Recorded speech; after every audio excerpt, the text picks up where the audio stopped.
angel service dogs follows methods that are scientifically proven to be effective. And so we have to look at all the different methodologies that are out there. And this is really a process that has taken us many years to accomplish and make sure that we're following practices that are effective, but also ethical with our dogs. We love dogs. We wouldn't do this if we did not absolutely love them. And we want to make sure that they're happy engaging with us. And this is why we don't employ a method that some trainers would call yank and crank. So if we have a dog that's not doing what they're supposed to do, we're not going to jump in there and start yanking them around on the leash to get what we want. We go back to that first step, thinking back to the stoplight. The light turns green. Why didn't someone hit the gas to move forward? And that's going to help give us a lot of information. We want to look inside the dog. We want to get into their psyche and see why they are doing behaviors that are inappropriate, why they're not following the behaviors that we're asking for, and move from there. Little Angel Service Dogs follows a training practice called LIMA, Least Intrusive, Minimally Aversive. We always want to follow a hierarchy of behavioral change when we're looking for a behavior to improve. So this could be that you have a dog that's jumping up on people. This could be a dog that is barking excessively. You could have a dog even that's not doing a downstay. These are all things that we need to work on. We need to modify behaviors for them to be a successful service dog. So going up the hierarchy of behavioral change, the first thing we always want to look at is health. Is the dog not performing the behavior that we're asking, or are they performing a behavior that is inappropriate because of a health issue? We have to look at their physical health and also their mental health. As an example, dogs do get kennel stress.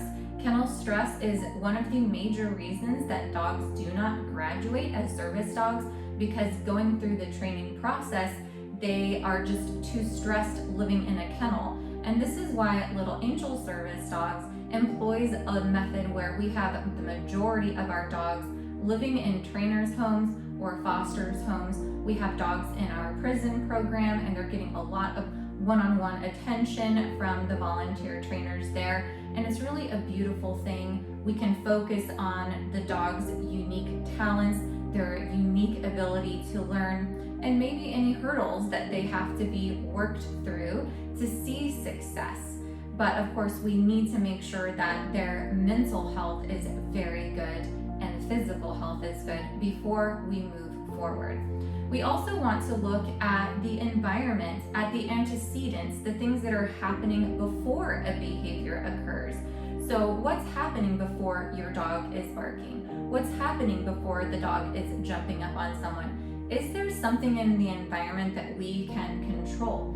Now, in the training process, we have to have a lot of control because we are building behaviors, and we want the good behaviors there as habit, and we want to be reducing those bad behaviors. And when I say bad behaviors, really they're just unwanted behaviors, but they are natural dog behaviors. It's normal for dogs to dig. It is normal for dogs to chew. If they want to interact with you and you are taller than them, it's natural for them to want to jump up on you. It's normal for them to pull on a leash. You have to show them what behaviors you want so that the behaviors that are unwanted are being reduced over time, and you're getting a dog that is obedient.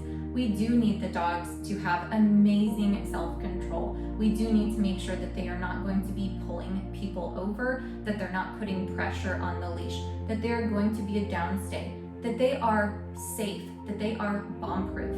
You might be watching this video because you are receiving a dog that was released from training. You might be receiving a dog that is just started in training. It's not necessarily because you are getting a fully trained dog. That's going to be different for all of our recipients.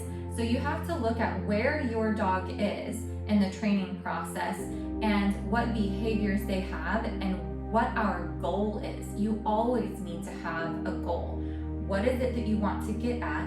as the end result. What beautiful thing are you looking for? What would be ideal for you? What would be ideal for your dog? So you need to look at every situation through the eyes of your dog. And dogs are not exactly like human beings. They do view the world differently. So we need to respect them as the beautiful, unique creatures that they are, understanding that they are different from us. And it is our job as the leader and as the one that is making logical decisions to help keep them safe. As an example, they don't know that it would be a bad idea to run across the street to chase a squirrel.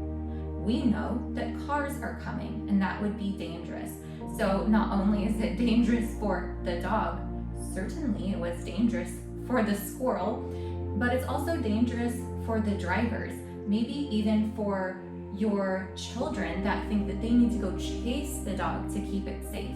So we need to keep all of these things in mind when we're looking at the hierarchy of behavioral change, what those goals are, but making sure that we get to our goals in a way that is humane and that is ethical. Certainly, you can train a dog through yanking on the leash and putting different pressure on them to make sure that they're doing certain things, but that dog is not happy. And we have a choice, and we should make the choice that is ethical and that is kind to make sure that our dogs are happy. Otherwise, why are we doing this? Why are we in this industry if we're not considering the health of our dogs, both the physical and the mental well-being of each beautiful animal that we're working with? After we look at the physical health and the mental health of the dog, and after we look at the antecedents or the environment, what is it there that's causing an issue, then we have to go further. And then we are training the dog through positive reinforcement, which means that we are giving the dog a reward for doing something that we like, and we expect for that behavior to increase, for that behavior to happen more and more. So as an example, we don't want them to jump on someone, and so we're training them to sit. That would be a good alternative. So we're giving them a different behavior to do that would make it impossible for them to perform this other behavior. So we've got positive reinforcement, and then we have differential reinforcement of alternative behaviors. After that, we have extinction, and we have negative punishment, and we have negative reinforcement. The negative there just means that we are taking something away, either to make sure that a behavior is going to happen more often, or we're taking something away to make sure that the behavior happens less often. And then the very last thing that we would consider would be positive punishment. So if a dog did something that was very inappropriate, let's say that they were chasing after cars, that would be a pretty dangerous thing for a dog to do, obviously. So we're going to work through all of these different issues. Is the dog stressed? Why is the dog doing this thing? Is it because of what's happening in the environment? Is there something that we can change in the environment? Now, of course, we're looking at service dogs who are going to be in a wide variety of environments. They are going to be walking past pigeons and squirrels. There's going to be skateboarders. There's going to be people on scooters.